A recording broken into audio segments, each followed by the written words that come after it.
Hello, and welcome back to DevOps Quick Bites, your fast, focused dose of Salesforce DevOps insights. Today we're diving into Apex Invocable Methods, the unsung heroes of automation in Salesforce, especially when you use them with Flow and, of course, the fast-growing Agentforce platform. So, if that sounds good to you, stick around.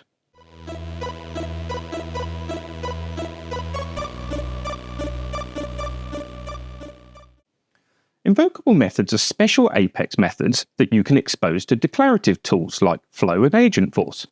By annotating a method with the Invocable Method tag, you're saying, this bit of logic is reusable. I want admins and AI-powered bots to be able to call it without touching the Apex. They accept a list of objects and optionally return a list of results.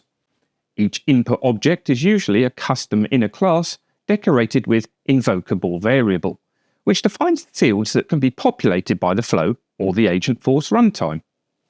Now, this makes invocable methods a kind of plugin architecture inside Salesforce, admin and bot friendly, with the full power of Apex under the hood. Invocable methods really shine in two key places. Firstly, Flow Builder. Here they will act like mini APIs within your org. You can build powerful flow automations that delegate all the hard work to Apex and let the declarative builders trigger the logic that used to be out of reach. The other one is Agentforce, of course. This is where things get really interesting.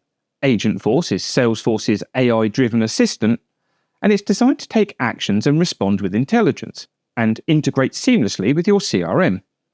Invocable methods give it the muscle to do a little bit more than just chat. For example, say your sales bot needs to qualify a lead, update a record, or check if a customer is overdue on a payment.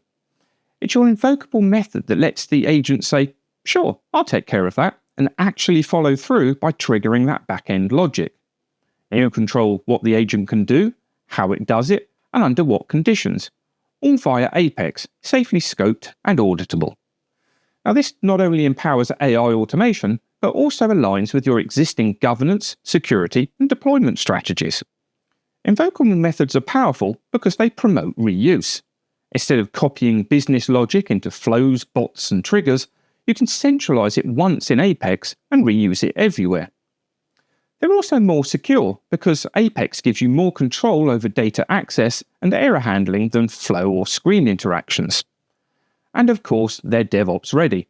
These methods live in your codebase, go through peer review, get tested, and are versioned in source control, or at least they should be. That means fewer errors, better traceability, and a smoother path through your CI/CD pipeline. And with Agentforce specifically, they're what turns conversation into action. They let agents move from, let me check that, to, I've just updated it for you, in a few milliseconds. Invocable methods are one of the cleanest bridges between low-code builders, AI automation, and DevOps best practices. They empower Flow users and Agentforce agents without sacrificing control, visibility, or testability. If you're building smart agents, keep your logic clean, consistent, and in Apex. Use invocable methods to expose only what's needed and wrap it in clear guardrails that align with your business rules. As always, if it's business logic, it should be testable, traceable, and deployable. So that's it for this DevOps Quick Bite. If it was helpful, hit like, subscribe, and drop your next topic request in the comments. But until next time, keep your changes small, your tests running green, and your agents smart. And I'll see you on the next one. Bye for now.